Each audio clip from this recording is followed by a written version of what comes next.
বহুত দিন পিছত আহি গ'লো টিভি দেৱাৰ। তো ইয়াতে আমাৰ ইৰফান ভাই আছে। আসসালামু আলাইকুম ইৰফান ভাই। কেনে খবৰ? আলহামদুলিল্লাহ, তোমাৰ? একদম ঝাক্কাছ। আচ্ছা, কিবা কোৱাচোন, মানে মেট্ৰিকৰ ৰিজাল্ট দিলে ন যোৱাকালি? তো ৰাতি মানে গ'লোঁ, পাৰ্টি চাৰ্টি কৰিলোঁ, মানে ভণ্টিৰ ৰিজাল্টটো খালোঁ। কেনেকুৱা লাগিল তোমাৰ? মোৰতো ভাই ভালে লাগিছে, ভণ্টিৰ ৰিজাল্ট শুনা পালোঁ ভাল হৈছে বোলে। ঠিকে আছে, ইনশাআল্লাহ আশা কৰিছোঁ সকলোৰে ৰিজাল্ট ভাল হৈছে চাগে। তো এতিয়া এইখিনি ক'ব খোজোঁ ষ্টুডেণ্টক যে মই এইখিনি ক'ব খোজোঁ ছাত্ৰ ছাত্ৰীসকলক যে তোমালোকে এইটো নাভাবিবা যে তোমালোকে মেট্ৰিকত বেয়া কৰিছা। বেয়া সকলোৰে হয়, বেয়া দিন চবৰে আহে, হয়নে নাই? তে ভাবা তোমালোকৰ এইটো বেয়া এটা সময় আছিলে যিটো তোমালোকে পাৰ কৰিছা, কটাইছা। তোমালোকৰ জীৱনত তোমালোকে এইটো নাভাবিবা যে তোমালোকে সফল হোৱা নাই। তোমালোকে এইখিনি ভাবা যে এইটো এটা বেয়া সময় আছিলে যিটো তোমালোকৰ জীৱনৰ পৰা পাৰ হৈ গ'ল। এতিয়া তোমালোকে ভাবিব লাগিব যে কেনেকৈ তোমালোকে হায়াৰ ছেকেণ্ডেৰী পৰীক্ষাটো ভাল কৰা। তো চোৱা, এতিয়া মই কওঁ, এতিয়া মেট্ৰিকটো হ'ল এটা চাবি, দৰজাৰ চাবি বুলি ক'ব পাৰি এটা, যিটো তোমালোকে এখন মহাবিদ্যালয়, ভাল এখন কলেজত তোমালোকে এডমিশ্যন ল'বৰ কাৰণে, উত্তীৰ্ণ হ'বৰ কাৰণে তোমালোকে পৰীক্ষাটো দিয়া। বা ময়ো পৰীক্ষাটো দি আহিছোঁ মেট্ৰিকৰ। ময়ো ছেকেণ্ড পাইছিলোঁ, মোৰো অলপ বেয়া লাগিছিলে, কিন্তু তাৰপিছত মই বুজি পাইছোঁ, মোক দেউতাহঁতে বুজাইছে যে কোনো বেয়া কথা নহয়। মেট্ৰিকত যে বেয়া হৈছে অলপমান ছেকেণ্ড ডিভিজন পোৱাটো কোনো বেয়া কথা নহয়। খালি এইখিনিয়ে বেয়া লাগে যে এখন ভাল কলেজত এডমিশ্যন পাবলৈ টান হয় অলপ। কিন্তু সেইবুলি এইটো কথা নহয় যে মেট্ৰিকটো দিলে তোমালোকে বেয়া কৰিলা জীৱনত, সেইটো নহয়।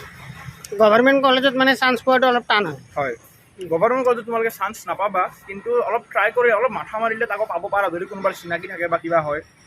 কিন্তু সেইবুলি তোমালোকে গভৰ্ণমেণ্ট কলেজ বুলি নহয়, কলেজ সকলোৱে একে, পঢ়িব জানিলে, পঢ়িব পাৰিলে সকলো ভাল।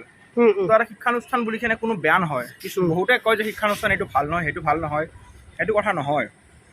আৰে ষ্টুডেণ্ট ভাল হ'লে চব ভাল, ষ্টুডেণ্ট ভাল হ'লে চব ভাল। তো এতিয়া কথাটো হ'ল, যোনে যোনে এক্সামত বেয়া কৰিছা সিহঁতে হাৰ নামানিবা। তোমালোকে কোনোবাই কিছুমান ছাবজেক্টত ফেইল কৰিছে, তো তোমালোকে সেইটো এক্সাম দিয়া।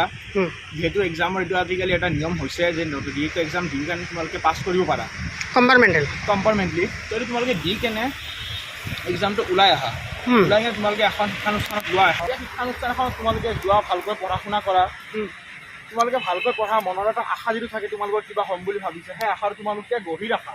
সেই আশাটো তোমালোকে এৰি নিদিবা। তোমালোকে এটা পাৱাৰ এটা ৰাখা, নিজৰ ওপৰত বিশ্বাস ৰাখা, পাৰিবা তোমালোকে জীৱনত। ময়ো ছেকেণ্ড ডিভিজন পাইছোঁ, কিন্তু সেই বুলি যে মই বহি আছোঁ সেইটো কথা নহয়। এতিয়া মই ছায়েন্সত লৈছোঁ, পঢ়ি আছোঁ, মোৰত কিবা এটা আশা আছে, মনৰ মা দেউতাহঁতৰ আশা আছে। সেইটো মা দেউতাৰে কৈছে যে তুমি নোৱাৰিবা, কিন্তু মই কৈছোঁ যে মই পাৰিম। মোৰ নিজৰ মনৰ এটা আশা আছে, বিশ্বাস এটা আছে মোৰ ওপৰত, যিটো মই বিশ্বাস কৰা সেইখিনি মই পঢ়ি আছোঁ এতিয়া। তোমালোকে সেই বিশ্বাসটো ৰাখা, সেই বিশ্বাসটো ভাঙিব নিদিবা নিজৰ ওপৰত পৰা। কাৰণ চোৱা, নিজৰ ওপৰত বিশ্বাস ৰাখিলে মানুহ সকলো কৰিব পাৰে। নিজৰ ওপৰত বিশ্বাসটো কেতিয়াবা যদি ভাঙি যায়, মানুহ এজন ভাঙি যায় পূৰা। আৰু মেট্ৰিকটো এনেকুৱা যে লাইফত ফেইল হৈ যোৱা নাইতো, মেট্ৰিক এটা পৰীক্ষাহে, নিজৰ এটা মানে হেৰিহে, চাবি এটা ভাই। এতিয়া চা ভাই, তুমিও কৰি আহিছা, তুমিও বুজিবা, হয় নে নাই? তো এটা মেট্ৰিক এটা পৰীক্ষা হ'ল দৰজাৰ চাবি এটা, যিটো মানে সফল হ'লে ভাল এটা কলেজত এডমিশ্যন পোৱা যায়। কিন্তু তোমালোকৰ জীৱনৰ ৰাস্তা গতিশীল নহয়, জীৱনৰ ৰাস্তাটো গঢ়ি নুঠে নহয়। তোমালোকে হায়াৰ ছেকেণ্ডেৰী পৰীক্ষা, যিটো তোমালোকৰ HS বুলি কয়, সেইটো তোমালোকে দিলেহে তোমালোকৰ জীৱনৰ এটা ৰাস্তা খুলিব। তো মই এইখিনিয়ে কামনা কৰোঁ, এইখিনিয়ে ভাবোঁ যে আল্লাহ বা ভগৱানে তোমালোকক সফল কৰক জীৱনত।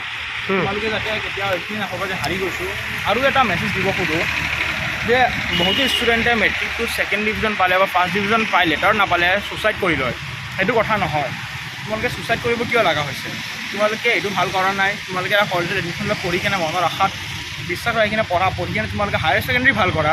হায়াৰ ছেকেণ্ডেৰী ভাল কৰি তোমালোকৰ যিকোনো এখন ভাল কলেজত এডমিশ্যন পাবা, এটা লাইন লৈ পঢ়িব পাৰিবা। তোমালোকে বহুতে ডক্টৰ ইঞ্জিনিয়াৰ হ'ব আশা থাকে, কিন্তু কিছুমানে ভাবে অলপমান বেয়া হ'লে নোৱাৰে। সেইটো নহয়, তোমালোকে আকৌ পঢ়া, আকৌ এক্সাম দিয়া। কেতিয়াও হাৰ মানিব নালাগে জীৱনৰ পৰা।